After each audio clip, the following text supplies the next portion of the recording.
Bom, vamos entrar então agora no nosso assunto mais importante. Essa daqui é a aula mais importante de todo o conteúdo, que a gente vai trocar ideia sobre pressões em um fluido. E aí, duas coisas importantes sobre esse título. Primeiro, esse termo aqui, ó, pressão em um fluido, é um pleonasmo. Por quê? Na disciplina de física, vocês vão ver pressão sendo utilizado para falar de sólidos, ou seja, elementos que estão no estado sólido, uma parede, concreto, rua, um motor, enfim, sólidos. E você vai ver o mesmo termo sendo utilizado para fluidos. E fluidos nada mais é, pessoal, do que gás ou líquidos, ok? Então, o ar atmosférico é um fluido, a água é um fluido, o óleo lubrificante lá que a gente usa nos motores são fluidos porque são líquidos ou gases. Então, qualquer líquido e gás é um fluido. A gente utiliza o termo de pressão para se referir à força sobre área aplicada a fluido. E no caso da parede? Na parede, pessoal, não é pressão. Na parede é tensão. Se você aplica uma força em uma área e você está aplicando isso em um sólido, ou seja, algo que está no estado sólido, a gente diz que você está aplicando uma tensão, que é representada pela letra sigma lá, a letra grega sigma, beleza? Então, se é sólido, isso é uma tensão. Se é líquido, é pressão, beleza? Na disciplina de física não vai ter essa distinção, mas para o seu curso técnico, para você não se confundir de ver lá o professor falando de tensão e tensão também ser força sobre área, e aí você se pergunta, tá, mas isso não era pressão?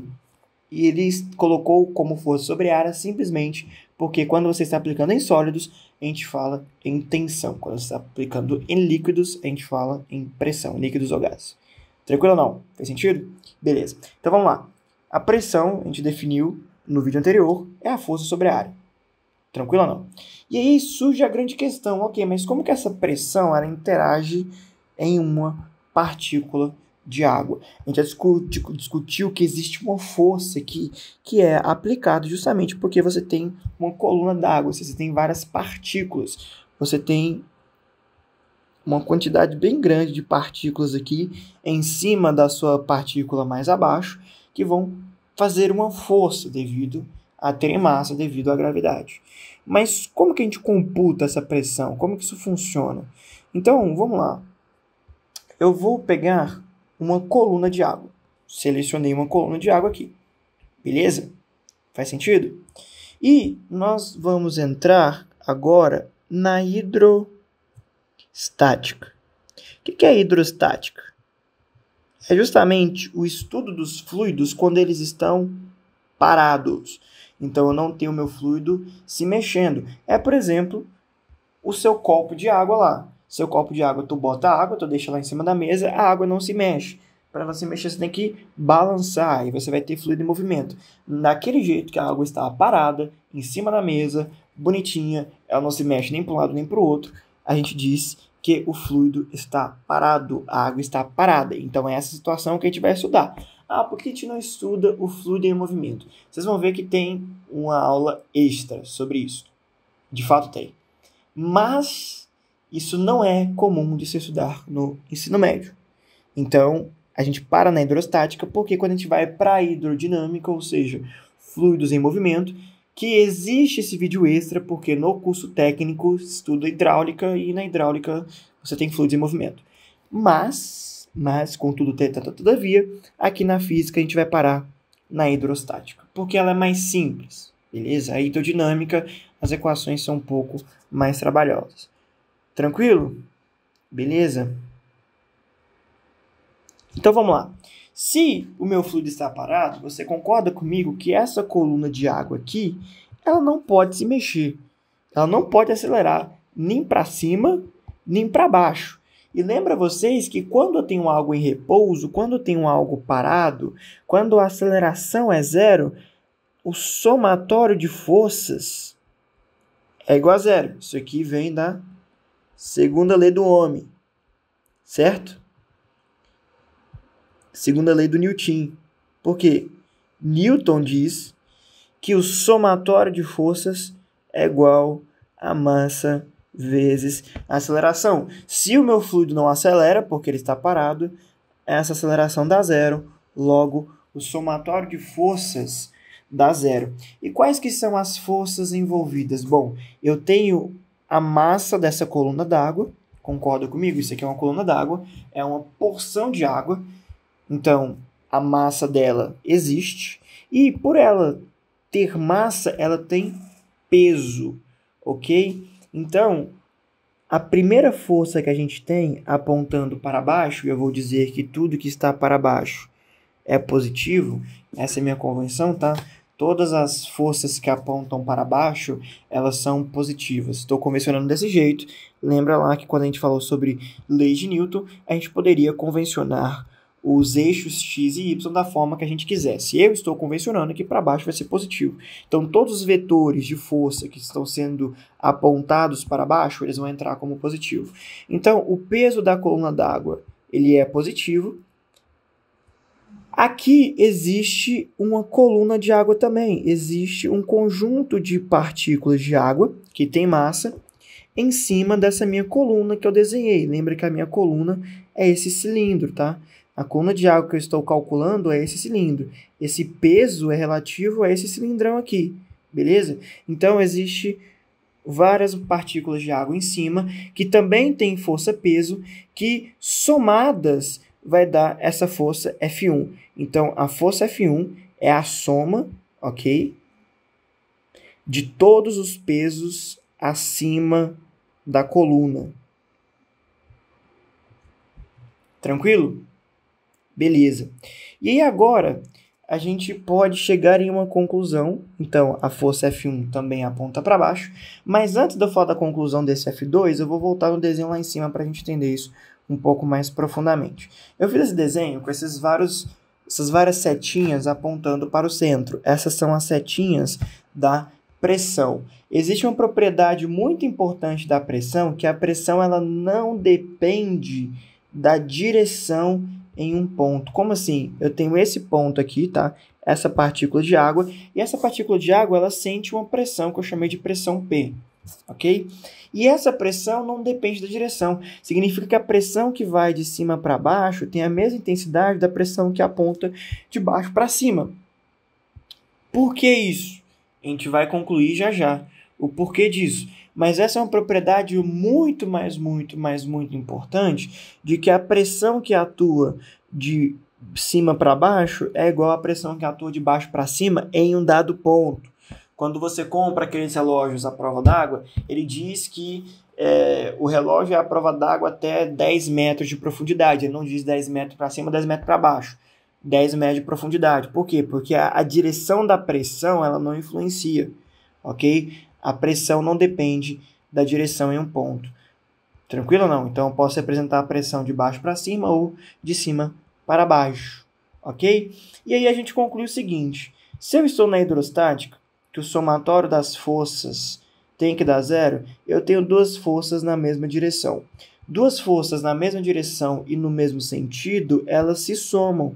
Elas não subtraem. Significa que se eu tiver somente a força F1 e se eu tiver somente o peso, isso aqui não equilibra. O somatório de forças vai ser diferente de zero. E opa, isso já está errado. Porque eu observo pela vida real que quando eu coloco uma água em um copo, eu deixo o copo em cima da mesa sem ninguém perturbar esse copo, a minha água fica parada. Ela não se mexe sozinha. O ar tem que fazer uma força, eu tenho que fazer a força, a mesa tem que balançar. Alguma coisa tem que acontecer para essa água não ficar parada. Então, necessariamente, aqui embaixo, no fundo do meu cilindro, tem que existir uma outra força. E como a gente já discutiu que a pressão ela não depende da direção, em um dado ponto, a que atua de baixo para cima é exatamente igual a que atua de cima para baixo, eu posso desenhar essa força apontando de baixo para cima, certo? Mas entendo que essa força também poderia estar aqui. Mas por que essa força tem que existir? Porque eu preciso de balancear. Eu tenho que balancear essa soma. Então tem que surgir uma força F2, tal que F2 tem o módulo, ou seja, intensidade igual ao somatório do peso da minha coluna d'água. Então, tem que ter a intensidade somatória do peso da minha coluna d'água com essa força F1 gerada pela coluna d'água em cima dela, beleza? Então, pela lei de Newton, isso aqui tem que ser igual a zero. Passo F2 para o outro lado. Então, matematicamente, pela própria lei de Newton, a gente meio que conclui a nossa definição. Essa força F2 que aparece aqui de baixo para cima, ela tem que ser igual ao somatório do peso dessa minha coluna d'água mais a força F1. Lembrando que esse peso, essa massa aqui, ó, de coluna d'água, essa massa de água, vezes a gravidade. Pode ser ou não? Tranquilo. Então, vamos lá, vamos escrever essas forças, tá? Eu tenho aqui F2 é igual ao peso, que é a massa da coluna d'água, vezes a gravidade, mais a força F1. Essa daqui, pessoal, é o balanço de forças, tá? Então, essa daqui, vou até botar aqui, ó. Esse daqui é o balanço de forças. Então, isso é a segunda lei de Newton aplicado para o equilíbrio de uma coluna de água, ok?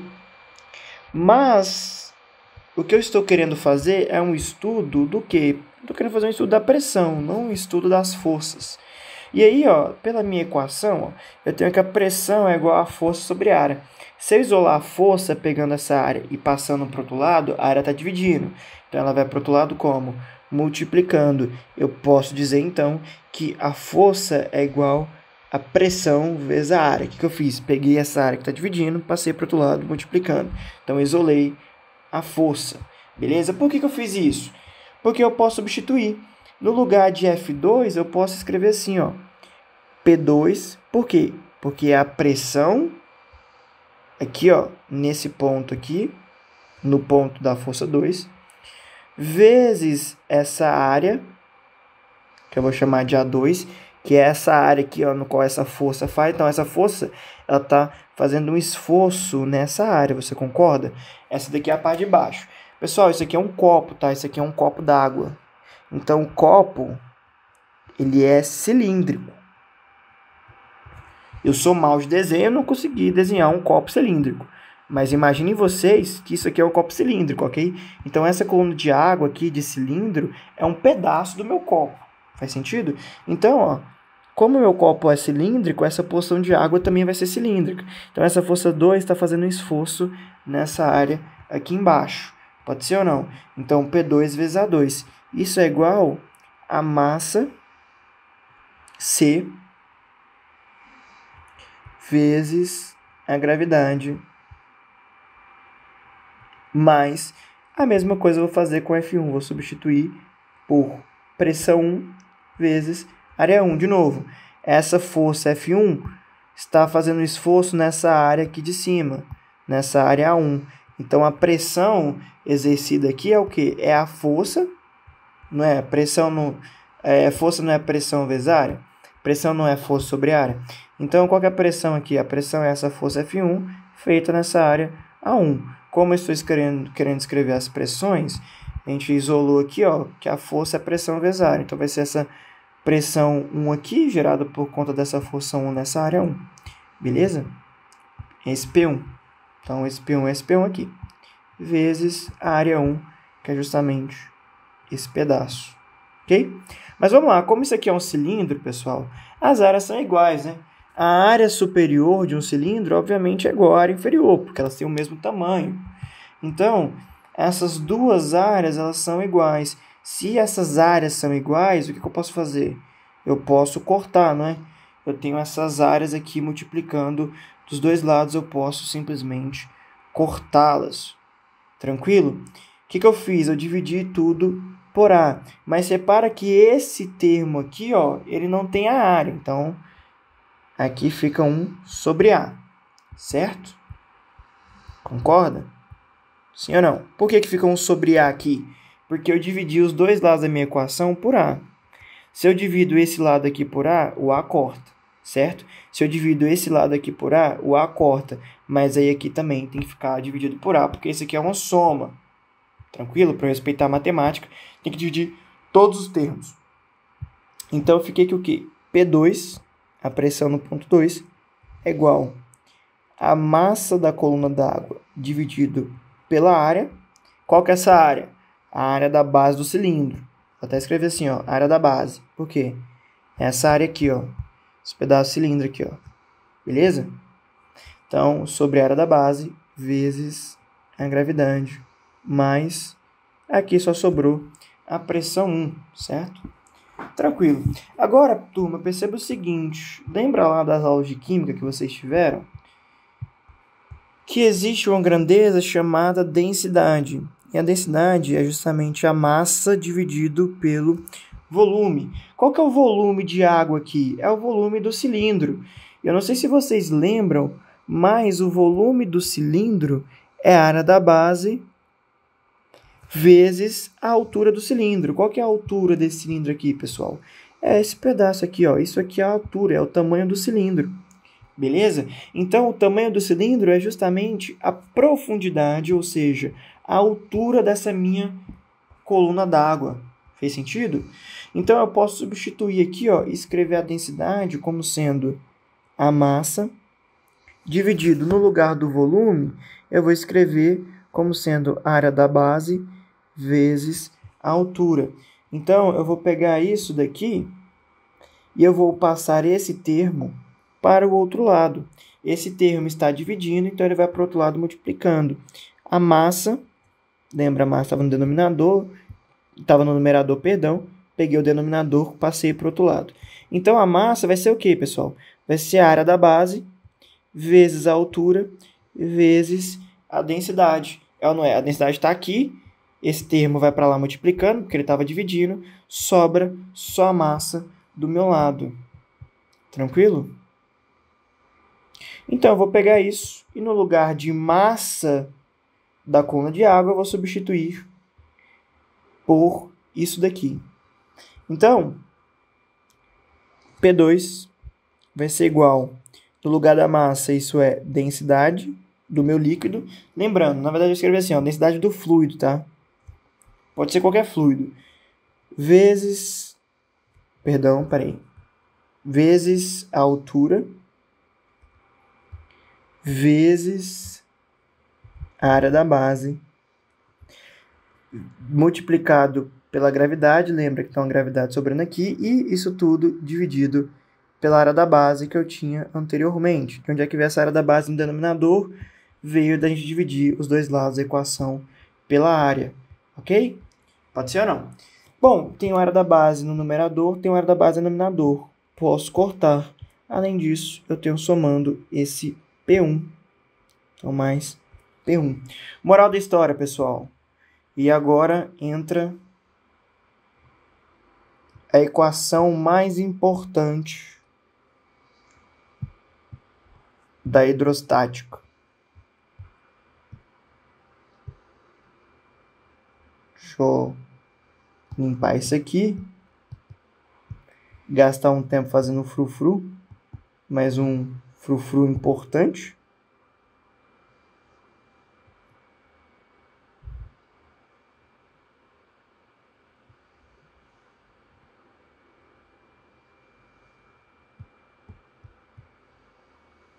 Ampliar aqui um pouquinho o tamanho, porque a gente vai escrever bastante coisa.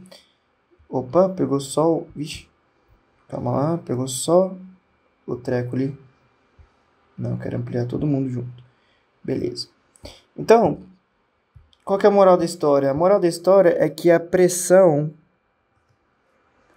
em um ponto qualquer é igual à densidade desse fluido, certo? Densidade do fluido aqui sobrou, vezes, aí agora eu vou colocar na ordem que aparece nos livros, tá? Vezes a gravidade, vezes a altura da coluna d'água, mais uma pressão que eu vou chamar de P0. Por que eu estou chamando de P0 e não de P1? Ok? Porque esse meu P0 é justamente a pressão aqui em cima, a pressão na parte de cima da minha coluna d'água. E vai ser muito comum vocês verem em livros essa pressão ser referida como P0. Então eu vou escrever essa notação também. Calma que a parada não ficou muito legal, não. Ficou grande demais isso aqui, velho. Diminuiu aqui o tamanho. Então, a moral da história é essa. A pressão em um ponto qualquer, chamar de ponto 1, é a densidade do fluido vezes a gravidade vezes a altura mais uma pressão P0. Tranquilo?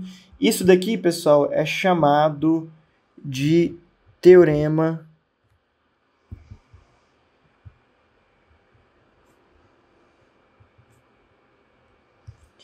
de Stevens, beleza?